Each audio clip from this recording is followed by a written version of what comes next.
Master Motivators presents 7 ways to stand out from the crowd, how to be in it to win it, presented by Christopher Rausch. The incredibly enthusiastic Christopher Rausch, founder of Master Motivators. In today's extremely competitive business world, it is vitally important to have an amazing attitude and reputation. Christopher is going to share with us 7 ways to stand out from the crowd. This takes attitude and a complete willingness to step out of our comfort zones into greater success. In what's sure to be an informative and entertaining presentation, Christopher will be sharing with us proven ways to stand out, which will increase your opportunities and which will then increase your success. Christopher brings with him 19 years of leadership experience at Paddy Americas, that's the dive company, P-A-D-I, Paddy, where he's the director of operations overseeing the mail, distribution, print, and facility service items. He also holds a master's degree in organizational management. Let's give a rousing welcome to Mr. Christopher Rausch. Thank you very much. Second time around is a charm. Thank you very much. Good morning, ladies and gentlemen. I am Christopher Rausch, founder of Master Motivators, and today we're going to talk about 7 ways to stand out from the crowd. Who stands out from the crowd here? Raise your hand. Who is successful beyond any expectation they ever wanted? All right. Ladies and gentlemen, as Dan said, I'm different, I'm bold, I'm beautiful. We're going to have some fun today. We're also going to learn. The proven strategies that I'm going to share with you this morning have been successful for me with my coaching career and my speaking career, but not only that, they have helped me go from a 7th grade dropout living on the streets to being who I am today, which is a director, owner of a company, and with a master's degree. So it's proven techniques that I've instrumentally helped lots of people succeed in their careers. So a little bit more about me. I have served as the co-chair for the Orange County Postal Customer Council. I've been the vice co-chair for the Customer Council, and I've spoken to many different associations just like yours, Mail Services Managers Associations across the United States, as well as the National Women of Insurance Association, where they had the same situation that Daniel came to me about and said, you know, our numbers are low, what can we do to grow our board? You know, we got all these young kids, we got some older people here, how do we do these things? So I have familiarity with that. I'm not going to bore you with too much other things, but I want to... All right. How many people remember that game show? Name that tune. All right. Well, I'm going to ask you to stand up. Yes, I'm going to ask you to stand up. I know, Pia, we don't want to do that, but stand up. And I have 3... I'm not even kidding. Yeah, this is interactive, baby. This is different. We're stepping out of our comfort zone. We're going to step out and be out of the crowd. So I have 3 $10 iTunes gift cards. For the first person that can guess each one of these 3 songs, jump up and down, wave your hand so I know that you get it. And there's one little hard one we're going to start off with. So, you ready? Go. AC/DC Back in Black. Over here. I wanted to see. I can't hear. Yeah, I'm sorry. Usually I have bigger speakers. So I usually have a PA system. All right, you ready for the next one? Okay.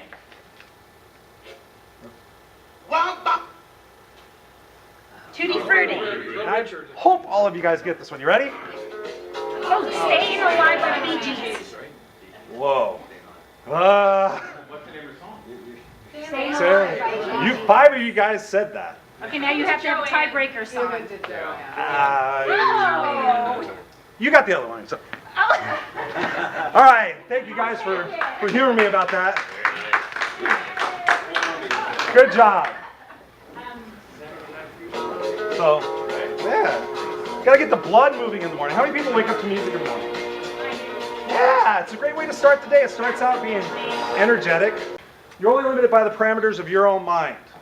That is something I've said to myself over and over again throughout the success of my career. You are only limited by the parameters of your own mind. So oftentimes I find that people keep inside their own little world and they limit themselves by what they believe they can do and can't do.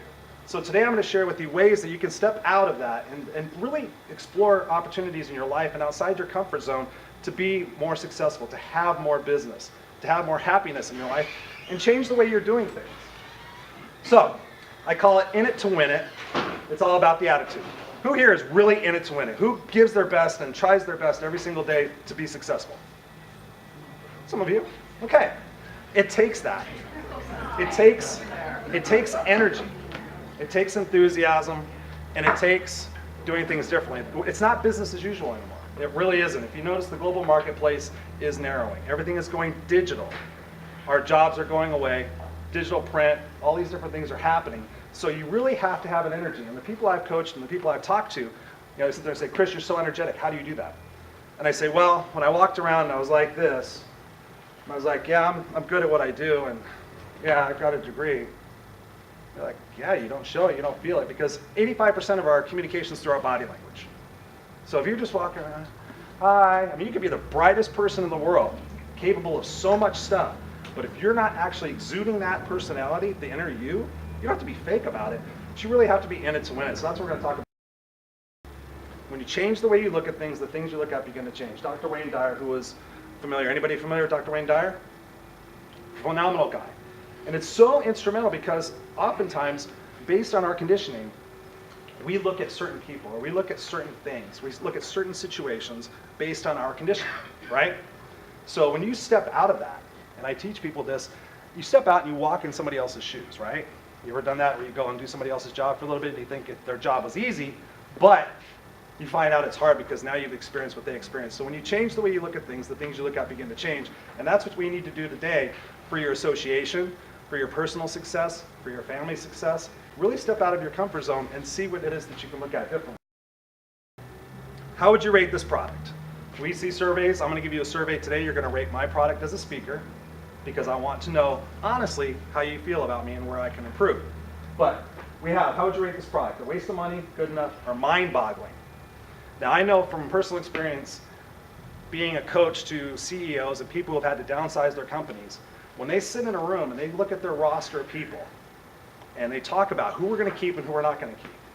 Sometimes they say, oh, we have to keep the more tenured people first. Or sometimes they say, you know what, Jack's been here 20 years, he fogs them here, he doesn't do anything. It's our opportunity to get some fresh blood in here. My point to you is, throughout your life, you want to be mind-boggling.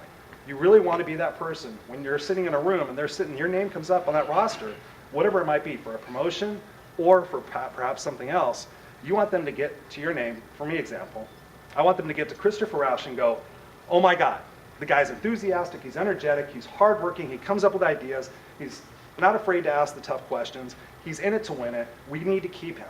He's multifaceted. I don't want them to get to me like they would have 20 years ago and said, oh my God, he's sarcastic. Oh my God, he's kind of arrogant. Oh my God, he's a rock and roller. Yeah, we don't want him. He's kind of a liability to our company. I changed the way I was. And if we had more time, I would actually share that with you. But I went from being, a different kind of person and not having success and really changing the way I looked at myself and stepping outside of myself and doing things differently. Your reputation is everywhere. Your reputation is everywhere. I've done experiments where I've actually looked at some people, not anybody in this particular room except for Dan, on the internet. Making sure Dan's paying attention. We have LinkedIn. Who's on LinkedIn? You've got to be on LinkedIn. Social media is everywhere. LinkedIn, Facebook, Twitter, YouTube. We got all these different things out there where your reputation is. Your reputation is right here, right now. Because if you lose your job today, and perhaps you know of a position, but you know that person never participates on the committee, or that person is just here to have their name on a plaque, you're not going to refer them. But sometimes we show up to these things. I've been a part of lots of associations. I'm the president of my Toastmasters Club, and I've been involved in leadership there. Your reputation is everywhere. I want people to say, you know what, if you need a speaker, I know this guy. I actually was referred to this by a person who was my sales rep because she knew that I was a passionate speaker and told Dan about me. Dan just took a wild chance that I was going to sit here and perform for him. Wild chance. Yeah, but that's the point. My reputation is known for being a person who's solution-oriented. That's who I am, and that's who you need to be as well, because that's where it is. Be the expert in your area. Build your brand. That's what it's about. We want to be, I have a website. It's called ChristopherRausch.com. That's my brand. Everywhere I go, when somebody says Christopher Rausch, I want them to say, wow, like I said before. And that's what I want for you guys too, because ultimately, you want success, and it's about building a brand. This is actually from my LinkedIn site, and I encourage you to friend request me.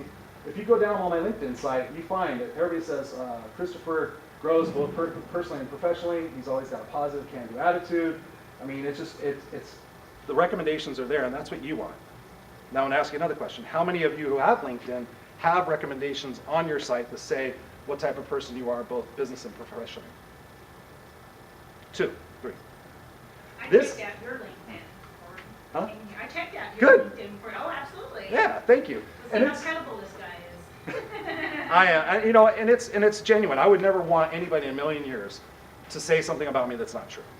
And I've earned every one of those things. And I was stunned when I just went out there because I was always afraid to ask. You know, we don't want to go out there and say, hey, will you write something about me? But when you're building your brand, your reputation, and you have people out there saying these things, I was blown away at what they said about me. I was really honored. I wrote them letters and, oh my God, thank you. But I earned it through the stuff I'm teaching you guys here today.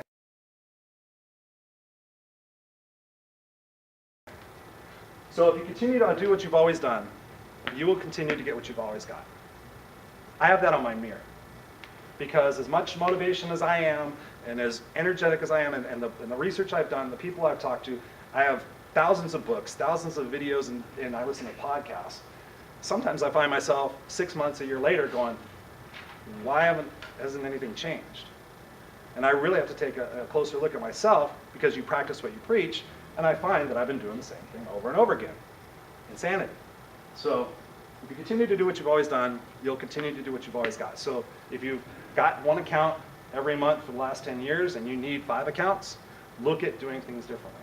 If you want to grow the association, look at doing things differently. Dan's taking a chance of having me come here to do things differently. And that's important because, like I said, the world is shrinking really quick.